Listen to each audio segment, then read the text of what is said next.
राम राम मंडळी. महाराष्ट्र राज्याच्या विधानसभा निवडणुकीची धूमधाम सुरू झाली आहे. प्रत्येकजण आपापले आराखडे आखून प्रचाराला देखील लागले आहे. महाराष्ट्रामधील नागपूर जिल्ह्यातील एक असा मतदारसंघ जो एका वेगळ्याच कारणानं सध्या चर्चेत आला आहे. ते कारण म्हणजे बापा विरोधात पुत्र अशी लढाई होते की काय असं वरवर दिसत असलं तरी ते तसं नाही. परंतु काटोल नरखेड विधानसभा क्षेत्रामध्ये अनिल देशमुखांविरोधात सलील देशमुख असा सामना बघायला मिळतोय. आणि अनिल देशमुख हे राष्ट्रवादीकडून घड्याळ या चिन्हावर आणि सलील देशमुख हे राष्ट्रवादी पक्ष शरद पवार गट तुतारी या चिन्हावर आहे. आणि या ठिकाणी भाजपा सुद्धा आहे. त्यामुळे मैत्रीपूर्ण लढत काटोल नरखेड विधानसभामध्ये दिसतंय. आणि काटोल नरखेड विधानसभामधील काटोलमध्ये आपण आलो आहे सलील देशमुख यांच्या प्रचार कार्यालयामध्ये. आज आपण त्यांच्याशी चर्चा करणार आहोत. त्यांना विचारणार आहोत की अनिल देशमुखांविरोधात तुम्ही कशी लढत देणार आणि भाजपाचा सुद्धा तुम्ही कसा सामना करणार आणि काटोल नरखेडच्या विकासासाठी पुढील 5 वर्षासाठीचा तुमचा अजेंडा काय आहे याविषयी सुद्धा आपण त्यांना जाब विचारणार आहोत. चला तर मग सलील देशमुख यांच्याकडे. राष्ट्रवादी काँग्रेस पक्ष शरद पवार गटाचे उमेदवार सलीलदादा देशमुख आहेत. त्यांच्यासोबत आपण चर्चा करणार आहोत आणि त्यांना विचारणार आहोत की अनिल देशमुखांविरोधाची ही निवडणूक तुम्ही कशी लढणार आहात. दादा काय सांगणार. नमस्कार. या ठिकाणी आपण जसं सांगितलं की विधानसभेची निवडणूक सुरू झाली आहे. ही विधानसभेची निवडणूक जरी आता सुरू झाली असेल तरी गेल्या वर्षोनवर्ष आम्ही लोकांच्या संपर्कात आहे, लोकांच्या सुखादुःखात आहे, लोकांच्या अडीअडचणीमध्ये आहे, लोकांच्या सेवेत आहे आणि या ठिकाणी विकास कामाच्या पाठपुराव्यासाठी आम्ही सातत्याने आहे. इलेक्शन हा एक तिचा भाग आहे. इलेक्शन येईल, 20 दिवसानंतर संपून जाईल. त्यानंतर पुन्हा आम्ही जनतेच्या सेवेत नवीन रूपामध्ये राहू आणि नवीन कामं त्या ठिकाणी चांगल्या पद्धतीने करू. दादा या ठिकाणी एक गोष्ट इंटरेस्टिंग होताना दिसत आहे, ज्याच्या बातम्या आता कालपासून सगळीकडे सुरू आहे. ती बातमी म्हणजे अजित पवार गटाने थेट अनिल देशमुख नावाच्याच एका उमेदवाराला इथे व्यक्तीला उमेदवारी दिली आणि त्याला आता घड्याळ हे सिम्बॉल गेलेलं आहे. आता काही लोकांमध्ये सुद्धा अशी विनोदानं चर्चा सुरू आहे की बापा विरोधात मुलगा लढतो की काय, अशी परिस्थिती आहे. तुम्ही कसं बघता याकडे. या ठिकाणी आपण पाहाल की भारतीय जनता पक्ष हा भेदरलेला आहे, हा घाबरलेला आहे. गेल्या अनेक वर्षापासून त्यांना काटोल विधानसभा क्षेत्रामध्ये यश भेटत नाही.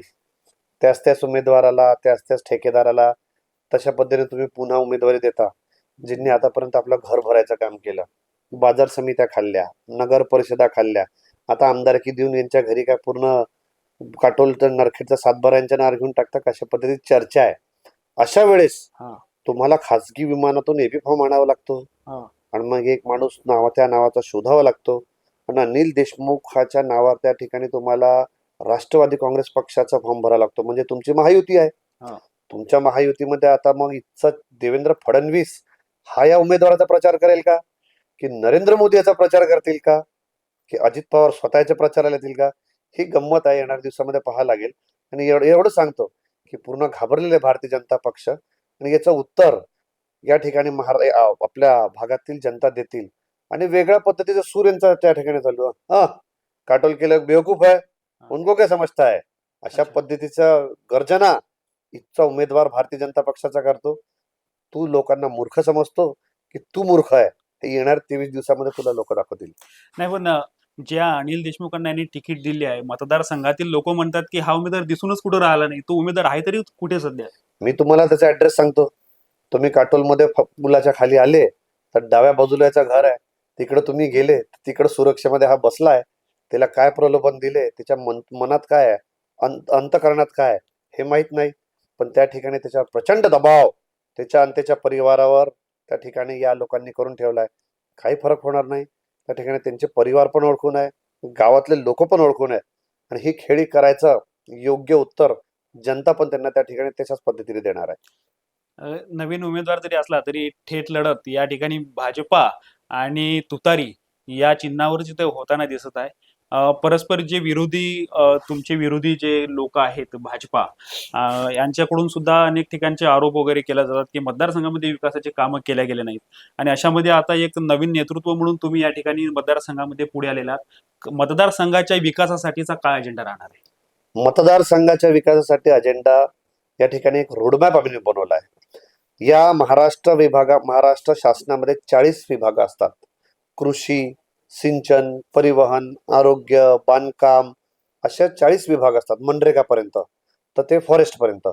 या 40ही विभागामध्ये आपलं रोडमॅपच्या माध्यमातून आपल्याला त्या ठिकाणी पाठपुरावा करून चांगले प्रकल्प, चांगल्या गोष्टी, आपल्या लोकोपयोगी गोष्टी, ज्यांनी आमच्या प्रशासनासाठी सुलभता होईल, ज्यांनी आमच्या लोकांना त्या ठिकाणी दिलासा भेटेल, मग ते कोर्टापर्यंत, हे सगळ्या गोष्टीचा पाठपुरावा आम्ही मागील काळामध्ये पण केलाय.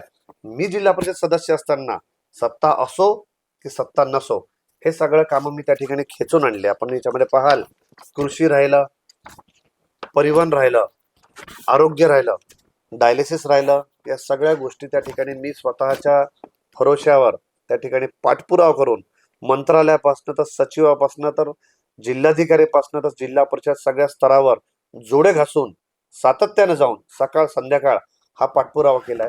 आणि या पाठपुराव्याचं यश या ठिकाणी आपल्याला उद्योग असेल, MIDC असेल, याच्यामध्ये दिसलं. येणाऱ्या दिवसामध्ये पण तुम्हाला दिसेल. मी फक्त आणि फक्त काही रस्ते, नाल्या आणि ठेकेदारी वृत्तीने त्या ठिकाणी काम केलं नाही. काही लोक स्वतःला विकास पुरुष म्हणून घेतात, पण त्यांचा एकच उद्देश असतो, ठेका माझ्या घरी, ठेका माझ्या भावाला, ठेका माझ्या परिवारामध्ये. आणि यांचा उद्देश कधी आरोग्यासाठी नाही, हे कधी डायलिसिस आणणार नाही, हे कधी परिवहनचे बसेस आणणार नाही, हे कधी कृषीचे रोपवाटिकामध्ये यांना दिसणार नाही, शेतकऱ्यांसाठी कधी मोर्चा काढणार नाही, हे कधी त्या ठिकाणी कष्टकरी बेरोजगारासाठी त्या ठिकाणी नवीन उपक्रम MIDC मध्ये काय करता येईल याच्यासाठी त्या ठिकाणी कुठं इन्व्हेस्टर मीट किंवा उद्योजक बैठकी घेणार नाही. यांना एकच दिसतं, बांधकाम, बांधकामामधनं पैसा आणणे, ते तिथून ठेकेदारी करणे, त्याच्यावरून टक्केवारी करणे आणि टक्केवारी करून त्या ठिकाणी आपल्याच घरावर भरणं, हे त्या ठिकाणी त्यांना माहिती आहे. ही पूर्ण विदर्भाची जनता, काटोल लरखीच जनता ही वारंवार ही गोष्ट ओळखून आहे. चंदन चोर कोण होते, लाकूड चोर कोण होते, वॅगन फोड कोण होते, आणि हे सगळं येणाऱ्या दिवसामध्ये तुम्हाला याचं उत्तर 23 तारखेला काटोल नरखीच जनता चोखपणे देणार आहे. मागं आपणाकडून आणि अनिल देशमुखांकडून सुद्धा आरोप झाले होते. देशमुखांनी तर थेट देवेंद्र फडणवीसांना पत्र लिहून सांगितलं की आम्ही जे काही कामं आम्ही खेचून आणले होते त्याच्यावर स्टे आणला गेला आणि त्यासाठी सुद्धा अनेक विकास कामं हे थांबल्या गेले. जे विकास कामं मागच्या काळामध्ये थांबले गेले ते येणाऱ्या पुढच्या काळामध्ये चालू होतील.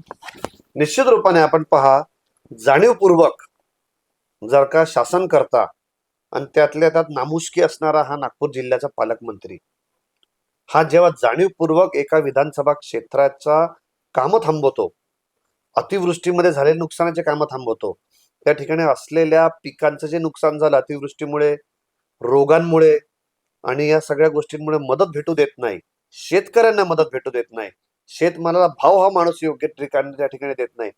कधी खरीप हंगाम बैठक आपण मागील नागपूर जिल्ह्यामध्ये झाली का पहा, रब्बीची हंगाम बैठक त्या ठिकाणी नागपूर जिल्ह्यामध्ये कृषीची झाली का, हे आपण त्या ठिकाणी लेखाजोखा काढा, तर आपल्या लक्षात येईल याचा शेतकऱ्यांवर, शेतमजुरांवर, आपल्या भागातील ग्रामीण भागाच्या लोकांवर किती लक्ष आहे.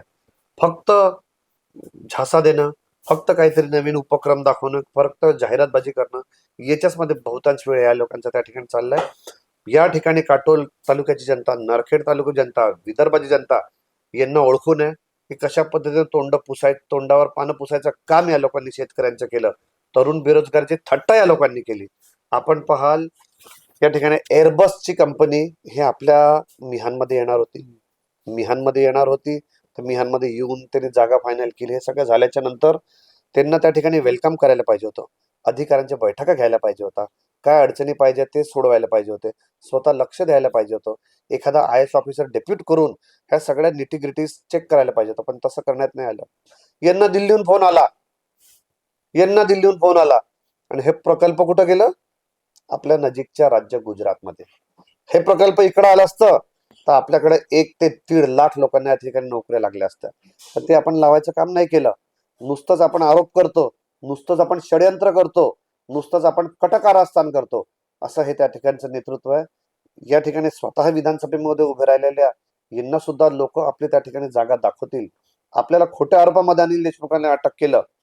अरे तुम्हाला जनाची नाही म्हणायची असेल तर तुम्ही ऑर्डर वाचा, स्वतःला वकील मानून घेता तर इंग्लिशमध्ये नाही तुम्हाला हिंदीमध्ये पाठवतो, हिंदीमध्ये नाही तुम्हाला मराठीमध्ये पाठवतो, जी भाषा समजते त्या भाषेत पाठवतो.